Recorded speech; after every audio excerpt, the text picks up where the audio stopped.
आवाम नाल राबता रखना एक इबादत है। उस नज़रिए नाल चल रहे हैं और इंशाअल्लाह साडी खिदमत जिले गुजरात च नहीं असीं पंजाब विच भी कवांगे कोई भी MPA कोई MNA इस लैवल की ना खिदमत कर सकता है ना को करता है। दोस्त साडे नाल टिकट का मुतालबा नहीं किया पूरे हल्के च। उन्हें कहा कि तुसीं खलोवो काफ वालों, तुसीं खलोवो मीम वालों, तुसीं खलोवो जी वालों। असीं तुहाडे नाल आज़ाद लड़ के 37,000 वोट के आखिर हल्के च ही लिया ना। साडी मेहनत का फल मेरे मालक देने, कोई किसी बंदे नहीं देना।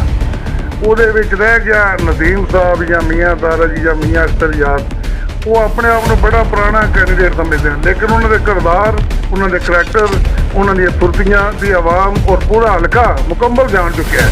ਔਰ ਹੁਣ ਇਰਾਦਾ ਕਰ ਲਿਆ ਹਲਕਾ PP3 ਨੇ ਕਿ ਇਹਨਾਂ ਤਰ੍ਹਾਂ ਬੰਦਿਆਂ ਨੂੰ ਸਿਰ ਛੁਡਾਈਏ। ਬਾਨੇ ਝੂਠ ਨਾ ਮਾਰੇ, ਕਦੀ ਕਿਹੜੇ ਇਫਤਿਤਾਹ ਕਦੀ ਕਿਹੜੇ ਇਫਤਿਤਾਹ। ਹੁਣ ਤੁਹਾਡੇ ਸਾਹਮਣੇ ਆਵਾਮ ਮੁਕੰਮਲ ਜਾਣਦੀ ਹੈ ਕਿ ਫੰਡ ਕਿਹਦੇ ਨੇ, ਕੰਮ ਕਿਹਦੇ ਨੇ।